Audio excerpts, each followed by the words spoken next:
motion of connected objects.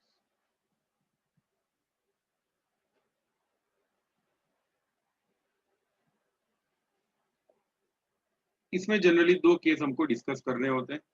First case is like this, जैसे ये एक पुली है, ठीक है, पुली को थोड़ा छोटा कर देते हैं. The pulley is suspended from a rigid support, like this is a rigid support.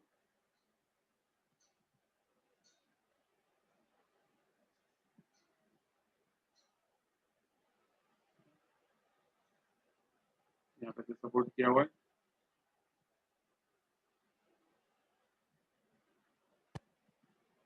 और दोनों एंड पे हम लोग स्ट्रिंग लगा देते हैं, ठीक है. This is suppose a string.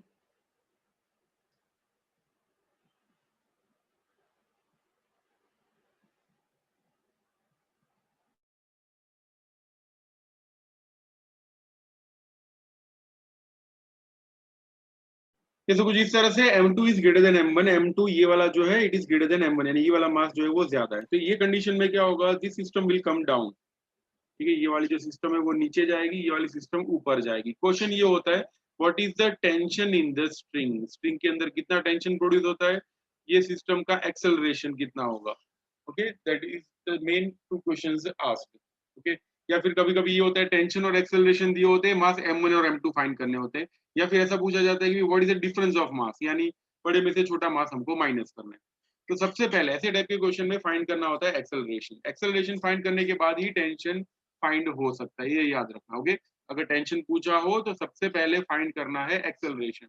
Acceleration कैसे फाइंड होगा, when these two mass are suspended, यहाँ पे फोर्स लग रहा है ग्रेविटी की वजह से m2g, यहाँ पे फोर्स लग रहा है ग्रेविटी की वजह से m1g. तो यहाँ पे नेट फोर्स बोल सकते हैं, net force will B m2g minus m1g. बड़े में से छोटा माइनस करना है, ऐसा जरूरी नहीं कि हर बार m2 ही लेना है. It may be m1 also if m1 is greater. So this is the net force. But net force क्या होता है, according to Newton's law, net force is F is equal to mass into acceleration. Mass, total mass कितना है, it is m1 plus m2 into acceleration is a. तो यहाँ पे दो force हैं, ये भी एक फोर्स है और दूसरा फोर्स ये भी है, बस इन दोनों को कंपेयर कर दो.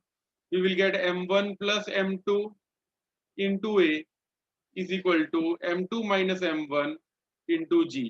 तो देयरफॉर एक्सेलरेशन की वैल्यू होगी m2 minus m1 by m1 plus m2 into g. This will be the acceleration of this system. ये सिस्टम का एक्सेलरेशन ये होगा, ये दोनों का कॉमन एक्सेलरेशन होगा. यानी ये जो m1 है वो ऊपर जा रहा है a जितने एक्सेलरेशन से, एक्सेलरेशन ये होगा. और ये जो है वो तब भी नीचे जाएगा विद एक्सेलरेशन है. ऐसा नहीं होगा m1 के लिए एक्सेलरेशन अलग m2 के लिए अलग, ऐसा बिल्कुल भी नहीं होगा. तो ऊपर याद रखना, ऊपर क्या करना है, बड़े में से छोटा माइनस करना है, नीचे दोनों को ऐड करना है और इंटू 10 कर देना है. ओके, 9.8 नहीं बोल रहा बिकॉज जेडब्ल्यू नीट में जी की वैल्यू 10 ले लो और 10 लेने के बाद देख लो कौन सा नजदीक वाला ऑप्शन आ रहा है. No need to take 9.8 into big calculations. अगर मान लो इसमें ऐसा दिया हो like this, if this mass is 10, ठीक है, ये वाला मास है 15. ओके, तो बताओ ये वाले केस में एक्सेलरेशन कितना होगा. शॉर्टकट से क्या करना है, ऊपर दोनों का कैलकुलेशन करके बताओ. 1 मिनट दे रहा हूँ. What will be the acceleration. देखो अभी सीखा है तो सही. ऊपर क्या करना है, दोनों का माइनस करना है. 15 में से 10 माइनस किया, दोनों को ऐड करना है नीचे और नीचे मल्टीप्लाई और 10 के साथ प्लस कर देना है. तो क्या हो जाएगा 5/25 इंटू 10, 50/22 मीटर पर सेकेंड. इसका आंसर हो जाएगा. ओके, तो दोनों को माइनस कर दो, नीचे दोनों को प्लस करो, इंटू 10 कर देना है. अब ये बताओ टेंशन कितना होगा. Will you be able to find out the tension. बताओ स्ट्रिंग में टेंशन कितना होगा. तो देखो टेंशन के लिए फॉर्मूला बता देता हूँ.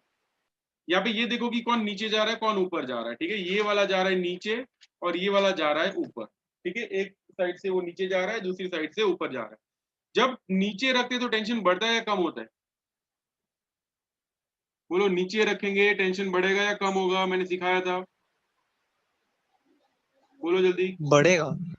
अरे क्या है, अरे कोई भी चीज उठा दे तब टेंशन ज्यादा होता है ना. समझ में आ रहा है, कोई भी चीज उठाएंगे एट दैट टाइम टेंशन ज्यादा होगा. नीचे रखेंगे टेंशन कम होता जाएगा, ठीक है, बिकॉज ग्रेविटी हमको हेल्प कर रही है। ओके, जब उठाएंगे एट दैट टाइम ग्रेविटी हमको अपोज कर रही है, एट दैट टाइम टेंशन ज्यादा होता है। तो ये जो है अगर उठा रहे हैं तो टेंशन ज्यादा होता है, तो ये वाले केस में टेंशन में प्लस आएगा, यहाँ पे टेंशन में कैसा माइनस। प्लस माइनस का क्या फंडा है बताता हूँ। देखो जब ये ऊपर जा रहा हो with acceleration a, we can say for this case t is equal to होगा mg प्लस ma। ये वाले केस के लिए होगा t is equal to mg minus ma। समझ में आ रहा है, जब नीचे जा रहा है at that time tension minus करना है, ऊपर जा रहा है तो प्लस करना है। ये मास मान लेते हैं m1, ये मास मान लेते हैं m2। अगर यहाँ पे टेंशन T1 है तो यहाँ पे 1 और यहाँ पे भी 1 लिखना पड़ेगा। सिमिलरली अगर यहाँ पे 2 है तो यहाँ पे भी 2 and 2। ओके, फिर से बता देता हूँ, if it is like this, ठीक है, यहाँ पे मास है m1, यहाँ पे मास है m2। ओके, अगर ये ऊपर जा रहा है, ये वाला मास नीचे आ रहा है, तो जो ऊपर वाला आ जा रहा है उसके लिए tension T1 is equal to m1g minus m1a, और इसके लिए टेंशन होगा T is equal to m2g minus m2a। Okay, यहाँ पे लिखा हुआ ही है। बताओ दोनों केस में टेंशन कितना आएगा? Will you be able to find out tension? Find करके बताओ दोनों केस का। एक पहले ये बताओ कि टेंशन किसका ज्यादा होगा, T1 ज्यादा होगा, T2 ज्यादा होगा? गैस करके बताओ कैलकुलेशन से पहले। T1 ज्यादा आएगा, T2 ज्यादा आएगा? T1। T1, चलो कैलकुलेट करके बताओ क्या ज्यादा आ रहा है। ज्यादा आएगा कम आएगा ऐसा हमको लगता है, बट दोनों केस में टेंशन सेम ही होगा। When string is passing from a frictionless pulley, frictionless pulley से पास हो रहा हो तो दोनों केस में टेंशन सेम ही आता है। T1 और T2 हमेशा दोनों सेम ही होंगे, because when it is passing over a frictionless pulley, पुली कैसी होनी चाहिए? इट शुड बी फ्रिक्शनलेस, और फ्रिक्शनलेस वाले ही केस आते हैं। अगर ये फ्रिक्शनलेस पुली हो तो इसको एक ही स्ट्रिंग है ऐसा इमेजिन कर सकते हो, और एक ही स्ट्रिंग में दो अलग अलग टेंशन नहीं हो सकते, ठीक है, तो दोनों टेंशन हमेशा सेम आएंगे। तो टेंशन के लिए क्या करना है, याद रखना, जो ऊपर जा रहा है नीचे जा रहा है, T is equal to m लिख दो और फिर g प्लस a कर दो। समझ में आ रहा है? T m into bracket g plus a।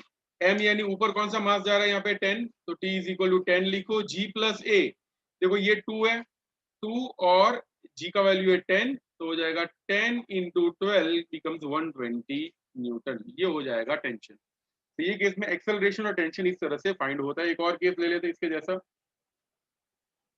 बताओ क्या आंसर आएगा।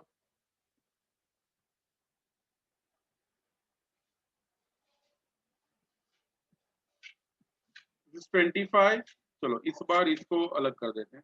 This is 50 and this is 25, यानी ये नीचे जाएगा ये जाएगा ऊपर। Find out acceleration and find out tension. देखते हैं कितनी सेकंड्स में आंसर ला रहे हो।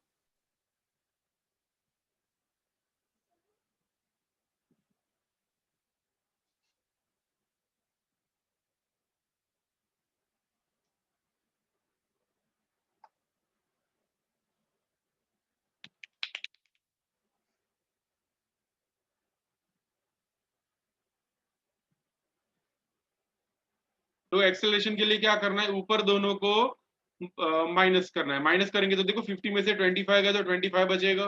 नीचे दोनों को ऐड करना है, 50 प्लस 25 गिव 75 इंटू जी करना है, जी का वैल्यू होता है 10, तो ये होगा ये 10/3 यानी 3.33 बोल सकते हैं। नहीं देखो हाँ सेकंड्स में 3.3 है। समझ में आ रहा है। और टेंशन कैसे होगा, कौन ऊपर जा रहा है उसको देखो, 25 ऊपर जा रहा है तो 25 लिखो ब्रैकेट में 10 प्लस 3.33 यानी 25 इंटू 13.33 होगा। ठीक है, आगे कैलकुलेट करने की जरूरत नहीं है, मेथड समझ लो कैसे आंसर आ रहा है, याद रहेगा ऐसा।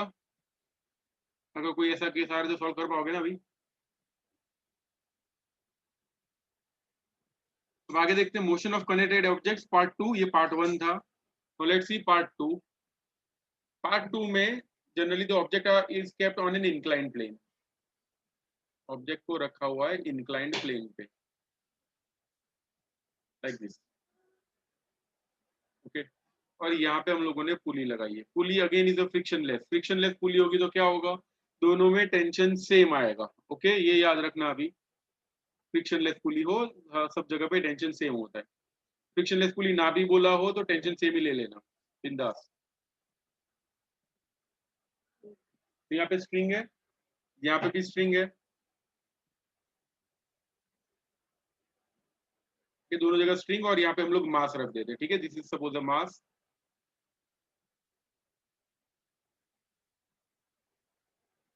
ये जो सरफेस है वो भी फ्रिक्शनलेस है, ठीक है। ये जो यहाँ पे ये सरफेस है, इन दोनों के बीच में यहाँ पे फ्रिक्शन बिल्कुल भी नहीं लग रहा, ठीक है। ये वाला सरफेस पूरा फ्रिक्शनलेस है, ठीक है, कहीं पे भी फ्रिक्शन नहीं है, पुली में भी फ्रिक्शन नहीं है। अब अगर ये वाला मास है 50 kg, 50 नहीं थोड़ा कम रखते हैं, चलो 50 kg रखते हैं, this 50 kg and this is suppose 150 kg। ये वाला एंगल है 60 डिग्री, ये वाला एंगल है 30 डिग्री। तो सिस्टम कौन सी साइड जाएगा, लेफ्ट जाएगा या राइट जाएगा? 1 मिनट दे रहा हूं सोचने के लिए, आंसर जल्दी से मान लो दोनों साइड एंगल सेम है, okay, angle on both sides are equal.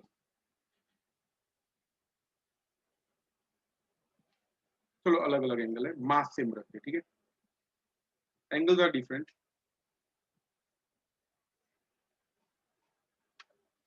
दोनों साइड एंगल अलग अलग है, दिस 60 डिग्री, दिस 30 डिग्री, ठीक है। यहाँ पे रख देते 50 kg, यहाँ पे भी रख देते 50 kg, ठीक है, mass on both sides are equal. अब अगर इसको बांध देते हैं ऐसे, तो सिस्टम कैसे, किस डायरेक्शन में जाएगा बोलो, 60 डिग्री की तरफ या 30 की तरफ?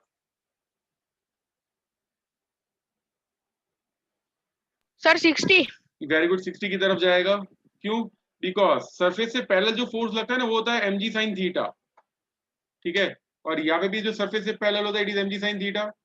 If both sides mass are same, ठीक है, मास सेम है, एंगल भी सेम, सॉरी जी भी सेम है, तो किस पे डिपेंड करेगा? वो डिपेंड करेगा एंगल पे, ओके। जिसका एंगल ज्यादा होगा उस तरफ फोर्स ज्यादा लगेगा। भाई sine is a even function, ऐसा क्या बोलते हैं, इंक्रीजिंग फंक्शन, ये sine is an increasing function. तो अगर एंगल बढ़ेगा तो साइन थीटा की वैल्यू भी बढ़ेगी। तो 60 डिग्री की तरफ ये चला जाएगा। तो ये एंगल पे डिपेंड करता है, किस पे डिपेंड करेगा? देखो, एम मास पे डिपेंड करता है, g and acceleration due to gravity. Generally वो दोनों साइड सेम ही होता है, ऐसा हो नहीं सकता कि भाई एक जो ब्लॉक है वो अर्थ पे हो दूसरा मून पे हो, ऐसा नहीं होगा। तो एम पे डिपेंड करेगा, जी पे डिपेंड करे, सॉरी एम पे डिपेंड करेगा, और दूसरा है साइन थीटा, थीटा पे डिपेंड करेगा। तो यहाँ पे देखो मैंने केस ऐसा दिया हुआ है, मास ज्यादा है, मास कम है सर इसका, બે બાજુ સેમ હોય તો? બંને બાજુ શું સેમ હોય છે બેટા? एंगल સર એટલે બે બાજુ અરે ઓલું m sin θ નું ઓલું સેમ થાય તો સ્ટેબલ રહે ને? हाँ तो स्टेबल रहते, यस तो स्टेबल रहते। अच्छा, सो ये वाले केस में मैंने क्या किया, देखो मास को ज्यादा दिया हुआ है, सॉरी मास को कम दिया हुआ है लेफ्ट हैंड साइड, और एंगल ज्यादा है, और यहाँ पे क्या है देखो, मास ज्यादा है बट एंगल कम है। सो ये वाले केस में हमको डिसाइड करना पड़ेगा, ठीक है, we will have to find out mg sin थीटा फॉर बोथ साइड्स। तो ऐसे इंक्लाइन प्लेन दिए हो तो पहला स्टेप क्या होगा, फाइंड आउट mg sin थीटा फॉर बोथ साइड्स, दोनों साइड के लिए mg sin थीटा फाइंड करो, और g को g ही रखना, ठीक है। सी फाइंड क्या करना है ये वाले केस में, our target is to find out acceleration, our target is also to find out tension. दो चीजें फाइंड करनी है, एक्सेलरेशन एंड टेंशन। तो जैसा पहले किया था हम लोगों ने, mg और mg याद है ना, एक्सेलरेशन का वैल्यू हम लोग कैसे लाए थे, इस तरह से लाए थे, नेट फोर्स ये वाला, नेट फोर्स ये वाला, फिर मैंने आपको शॉर्टकट बता दिया, ऊपर माइनस नीचे प्लस। तो वैसे इस केस में भी क्या करना है, सबसे पहले we have to take mg sin थीटा। तो ये वाला फोर्स है m1 यानी 50 g sin 60 की वैल्यू होती है 1/2, सॉरी √3/2, यानी कितना होगा, इट विल बी 25। સર 43.25। ના આપણે આન્સર હમણાં આમને મજરા 43. રાઈટ સાઈડે જ આવશે સર. ઓકે 25 √3 43.25। 43.25, ओके चलो इसको ऐसे ही रखते हैं, और यहाँ पे जो फोर्स लगेगा that will be 150 75 g sin 30 यानी 1/2 यानी 75 g होगा, ओके। तो यहाँ पे 150 की तरफ ये मास जाएगा, ओके। द लॉजिक इज, देखो अभी किसी ने 150 के लिए बता दिया होगा, आंसर सही है, बट द लॉजिक में नॉट बी करेक्ट बिकॉज वो सिर्फ मास पे डिपेंड नहीं करता, it also depends on angle. तो ये वाले केस में ये वाला ज्यादा है और ये वाला कम, एज ए रिजल्ट ये सिस्टम जो है वो इस तरफ चला जाएगा। और एक बात, आपके पास एग्जाम में वो नहीं होगा कैलकुलेटर, सेट से इस टाइप को कैसे सॉल्व करना है, देखो साइन 30 की value, it can be taken 1/2 और इट कैन बी टेकन 0.5, ठीक है। साइन 60 की value, it can be taken √3/2 और इट कैन बी टेकन 0.8660। अगर कैलकुलेशन में परेशानी हो रही है, यू कैन आल्सो टेक 0.9, ठीक है, 0.866 को 9 भी ले सकते हैं।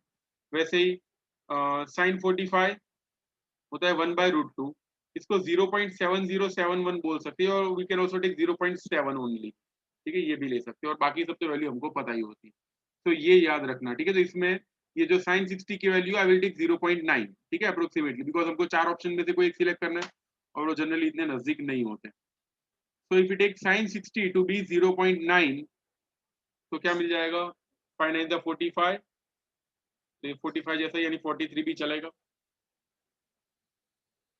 तो एक्सेलरेशन कैसे फाइंड करेंगे, देखो नेट फोर्स कितना लग रहा है पहले ये देखते हैं। नेट फोर्स बड़े में से छोटा माइनस करना है।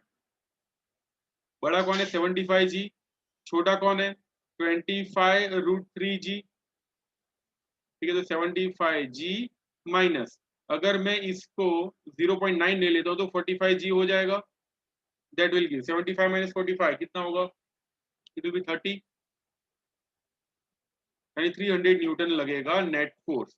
अगर नेट फोर्स सर इतना है 50√3 भी क्या है ना, 50√3, हाँ 50√3 भी कही सका, चलो।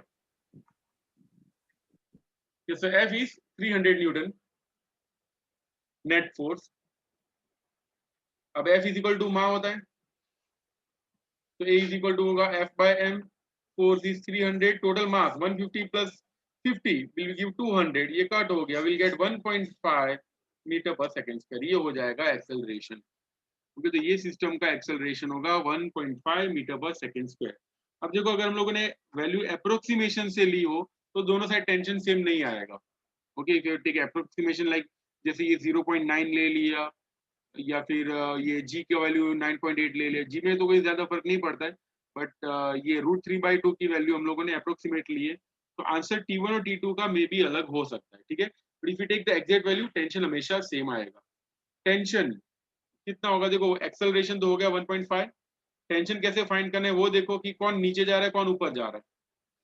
ये वाले केस में 150 वाला नीचे जा रहा है, this is going down down, ये जा रहा है, ओके, ये जा रहा है ऊपर अप, ओके। सो सिर्फ इसको ही कॉन्सेंट्रेट करें, बाकी सबको भूल जाए, ठीक है, सिर्फ इसी चीज को ही कॉन्सेंट्रेट करते हैं, okay, concentrate on this one. ये नीचे जा रहा है विद एक्सेलरेशन 1.5 मीटर पर सेकेंड स्क्वायर, ओके। इस डायरेक्शन में और फोर्स कौन सा लगता है, mg sin थीटा, पर नीचे जा रहा है, ओके। अगर नीचे रखेंगे तो टेंशन का फॉर्मूला क्या होगा, it will B mg minus ma, but यहाँ पे mg नहीं होगा, जस्ट mg sin थीटा होगा minus ma। mg sin theta अभी हम लोगों ने फाइंड किया था, we got 75G minus mass कितना है 150, एक्सेलरेशन इज 1.5,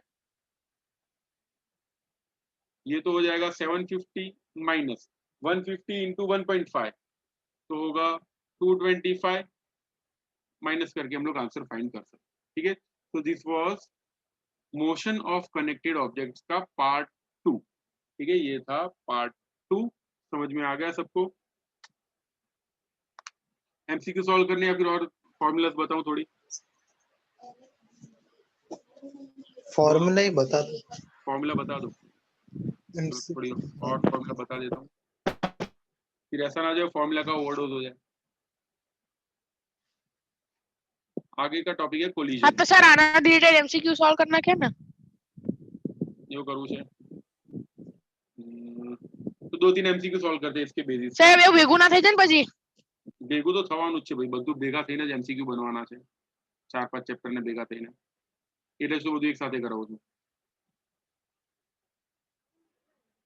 હા તો સર સમજાઈ દો।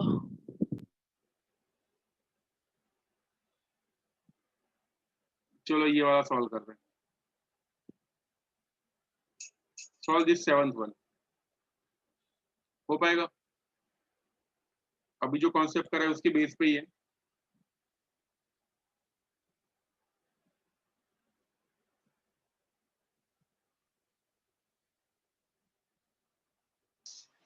थोड़ा दिमाग लगाओ, मुझे पता है शायद ना भी आए तुम लोगों को, थोड़ा दिमाग दौड़ाओ पहले, फिर मैं आंसर बताता हूँ। नहीं तो वो फिर मुझे बीच के लगेगा डंडे कि के कारण सब कॉम्प्लिकेटेड સર हो આ गया। √2 મીટર શું છે? हाँ √2 √2 मीटर મીટર √2 m मास છે, બે મીટર નથી, માસ છે. मास છે, मास છે। અચ્છા देखो यहाँ पे है √2 m, कैसे फोर्स लग रहे हैं देखो, यहाँ पे ये जो वाला मास है ना, यहाँ से नीचे की तरफ फोर्स लगेगा mg, यहाँ से भी लगेगा mg।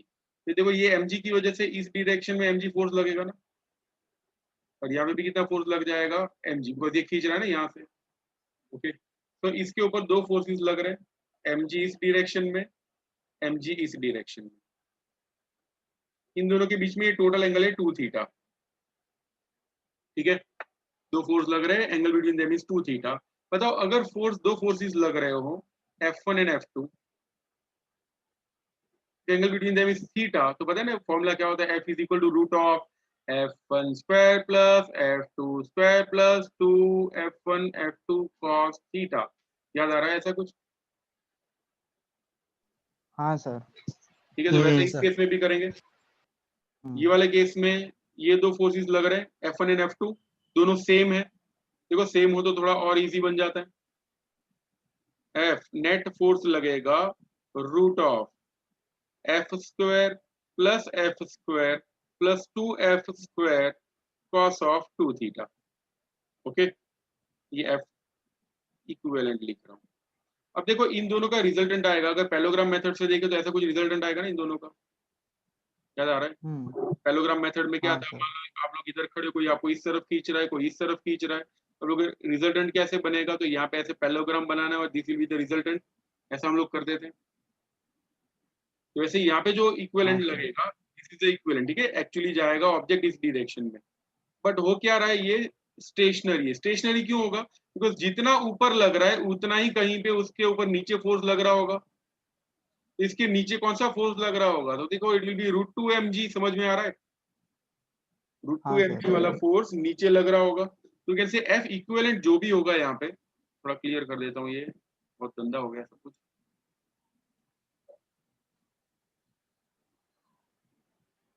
तो वापस बता देता हूँ, this is mass 2m, 2m के नीचे कितना फोर्स लग रहा है, 2m के नीचे जो फोर्स लग रहा है इट इज √2 mg। यहाँ पे जो फोर्स लग रहा है दैट इज mg, और यहाँ पे भी जो लग रहा है दैट इज mg। mg की वजह से यहाँ पे फोर्स लगेगा mg, और ये वाला फोर्स भी लगेगा mg। अब हो क्या रहा है, जितना फोर्स ऊपर की डायरेक्शन में लग रहा है, ऊपर कौन कौन लग रहा है, ये दोनों मिलके ये सिस्टम को ऊपर ले जा रहा है। ठीक है, और जो सामने ये वाला जो है उसको नीचे ले जा रहा है, ये दोनों इक्वल है। तो इन दोनों का रिजल्टेंट, किसका रिजल्टेंट, ये दोनों का, इसका और इसका, इन दोनों का जो रिजल्टेंट आएगा वो इसको अपोज कर रहा है। तो ऊपर वाले जो दो दिए हुए उन दोनों का रिजल्टेंट फाइंड करते हैं। ऊपर वाले दोनों का रिजल्टेंट कुछ ऐसा होगा, it will be F is equal to root of F square plus F square plus 2F square cos of 2 थीटा, बिकॉज यहाँ पे एंगल 2 थीटा है टोटल। अब ये जो F है, ओके वो कितना, इट इज √2 mg, ये F डैश बोल देते हैं, √2 mg is equal to root of F square plus F square plus 2F square, यानी ये बोल सकते हैं ना 2F square plus 2F square cos of 2 थीटा, देयरफॉर √2 mg। दोनों साइड अगर हम लोग स्क्वायर कर लेते हैं तो स्क्वायर ऐसा हो जाएगा 2 mg, sorry 2m square g square is equal to 2F square plus 2F square cos of 2 थीटा। F का स्क्वायर, देखो F तो mg है, ठीक है ना, ये जो दो फोर्स लग रहे हैं these are mg, F। Okay, तो F is equal to mg होगा, स्क्वायर करेंगे तो ये सब उड़ जाएगा। ठीक है, 2 is equal to 2 plus cos 2 थीटा, therefore 0 is equal to cos 2 थीटा, देयरफॉर 2 थीटा इज इक्वल टू 90। तो थीटा कितना होगा 45, किसी ने बताया 45. 45 डायरेक्ट। सर हमने बताया था। अरे क्या बात, कैलकुलेशन से बताया, ऐसा ही बताया। नहीं सर कैलकुलेशन नहीं, वो √2m था ना, तो √2 से पता चल गया, वो 1/√2 आता है ना ओके 45 डिग्री पर। ठीक है, चलो सही है। सबसे पहले यहाँ पे फोर्स जो लग रहा होगा वो mg sin थीटा यानी 50g sin थीटा यानी sin 60 यानी √3/2 यानी सर 1.7 45 आ जाओ सर। 45 देख लेते हैं 25। लास्ट केस नहीं जाए। हाँ बट यहाँ पे ये 1.7 बोला हुआ है ना, तो 0.85 हो जाएगा, तो थोड़ा सा ज्यादा हो जाएगा। एक्चुअली फर्क नहीं पड़ेगा बिकॉज 253 एंड 25.3 आर वेरी, चलो वही ले लेते हैं 45, वही अच्छा रहेगा। स्टैटिस्टिक 0.9 sin 60 0.9 ले लेते हैं, 9 5 45, तो यहाँ पे होगा 45g और यहाँ पे कितना होगा sin 30 यानी 30g 1/2 यानी 15g होगा। सर 15। ठीक है, so tension will be, sorry acceleration आ रहा है 45g minus 15g 30g by total mass is 80, ये कट होगा, you get 30/8, इसको ऐसे ही रखते हैं, 15/4 भी बोल सकते हैं बट ऐसे ही रखते हैं अभी। ठीक है, दिस इज एक्सेलरेशन, तो 3.4 समथिंग आ रहा है, तो इन दोनों में से कोई एक हो सकता है। अब टेंशन फाइंड करते हैं। देखो ये सिस्टम यहाँ से नीचे जाएगा, ठीक है, बिकॉज वो ज्यादा है, तो यहाँ से सिस्टम जाने वाला है ऊपर, यहाँ से ऊपर जाएगा। अगर सिस्टम यहाँ से ऊपर जा रहा है तो कहते हैं T is equal to 30 into bracket G plus A। समझ में आया, जो ऊपर जा रहा है उसके लिए प्लस ले लें, नीचे वाले के लिए भी फाइंड कर सकते हैं। 30 इंटू ब्रैकेट G कितना है 10 प्लस A यानी 30/8, you will get 30 into bracket 80 plus 30 यानी 110/8।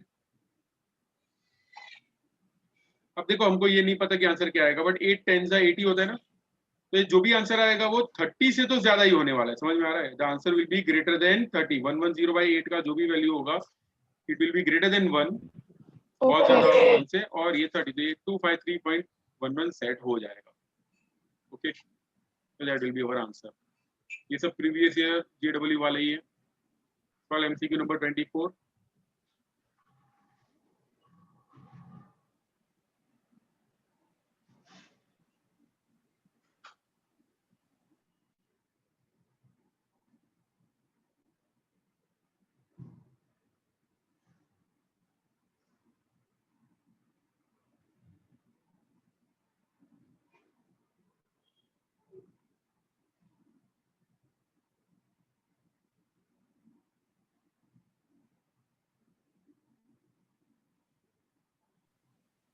चलो देख लेते हैं। देखो ये जा रहा है हाँ ऊपर, सर 3 3 ओके देख लेते हैं। ये सिस्टम जा रहा है ऊपर with constant speed v, constant speed से जा रहा हो तो यहाँ पे सूडो फोर्स लगेगा ही नहीं बिल्कुल भी। ओके, तो टेंशन उतना ही होगा जितना नीचे की तरफ मास रखा हुआ है। ओके, तो m के ऊपर फोर्स लग रहा है f, स्पीड यहाँ पे कांस्टेंट है v, 2m पे नेट फोर्स फाइंड करना है, तो 2m पे वही होगा यस, बिकॉज यहाँ पे 2m के नीचे कितना मास रखा हुआ है हम लोगों ने 3m, और ये सिस्टम तो ऊपर जा रही है विद कांस्टेंट स्पीड v, तो ऊपर की तरफ वाला जो फोर्स है वो हो जाएगा 0, बिकॉज वेलोसिटी कांस्टेंट हो जाती है, वेलोसिटी इज कांस्टेंट, तो नेट फोर्स यानी एक्सेलरेशन जो ऊपर की तरफ हो जाएगा वो 0 होगा। अगर वैसे भी फाइंड करते ऐसे भी कर सकते हैं, T is equal to mg, ऊपर जा रहे हैं तो प्लस m है, but as velocity is constant ये 0 हो जाएगा, तो T होगा सिर्फ mg, और 3m जितना मास है तो 3mg will be the answer. तो नेक्स्ट एक और देखते हैं।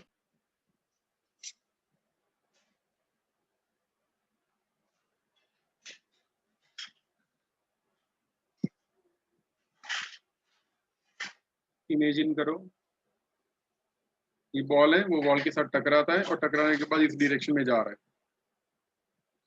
This is the normal direction. ये एंगल थीटा, तो ये एंगल भी थीटा ही होगा, initial momentum is p1, final momentum is p2। तो फोर्स कितना लगेगा यहाँ पे, F is equal to change in momentum p2 minus p1 by time taken यानी टाइम ऑफ कांटेक्ट। यहाँ पे t लिख रहा हूँ, t क्या होता है, it is time of contact.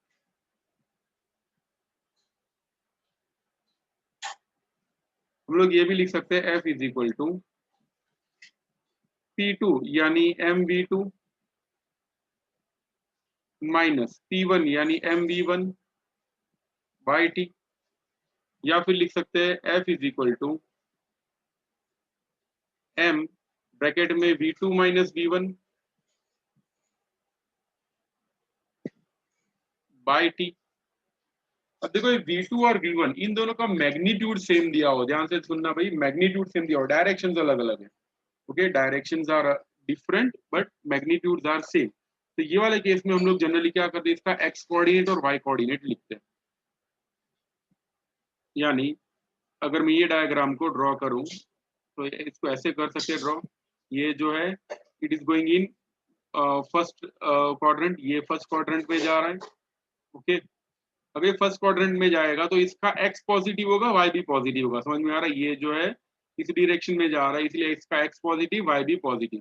ये वाले केस के लिए क्या होगा, इसका x जो है वो नेगेटिव होगा, y जो होगा वो पॉजिटिव होगा, because it is going in the second quadrant.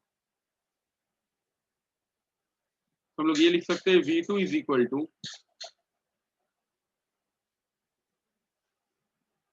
Vector v2 is equal to v2 cos theta i minus में plus v2 sin theta j plus में। और वैसे ही v1 को कैसे लिख सकते हैं, we can write v1 as v1, देखो अगर मैं इसको एक्सटेंड कर देता हूँ ऐसे, ओके, फर्स्ट क्वाड्रेंट में ड्रॉ करता हूँ तो ये एंगल अगर थीटा हो तो ये एंगल भी थीटा ही होगा, तो दोनों पॉजिटिव होंगे। We can write v1 cos theta i plus v1 sin theta j। ठीक है, अब अगर ये दोनों को माइनस कर दे, ठीक है, if you subtract this two, और अगर दोनों का वेलोसिटी का मैग्नीट्यूड सेम हो, मैग्नीट्यूड यानी v2 does not equal to v1, v2 v1 same नहीं बट दोनों का मैग्नीट्यूड सेम है, v2 is equal to v1, दोनों का मैग्नीट्यूड सेम है, देन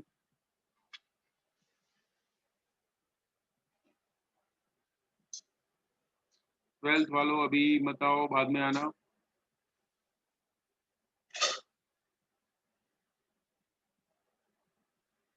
ओके, तो अगर हम लोग v2 माइनस v1 फाइंड करते तो क्या होगा, v2 v1 ये दोनों सेम है, दोनों को माइनस करेंगे तो f की वैल्यू क्या होगी, इट विल बी जो x कंपोनेंट है वो एक दूसरे को खा जाएगा, सिर्फ y कंपोनेंट बचेगा।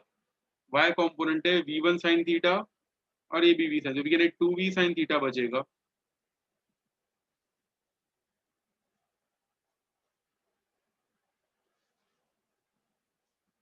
सॉरी, x कंपोनेंट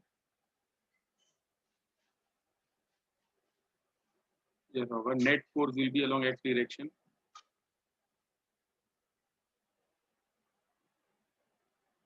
ऐसा कुछ होगा। f is equal to 2v1, cos तो एक दूसरे को कैंसिल करेगा तो होगा v2 minus v1, cos theta वाला बचेगा, ये दोनों कैंसिल हो जाएंगे, तो 2v1 कॉस थीटा आई कैरेट इतना बचेगा डिवाइडेड बाय t, और we can write f is equal to 2v cos थीटा, this will be the net force. ये फॉर्मूला सिर्फ आपको याद रखना है, ठीक है, 2v cos थीटा बाय t, इतना फॉर्मूला याद रखोगे तो एमसीक्यू सॉल्व हो जाएगा आराम से।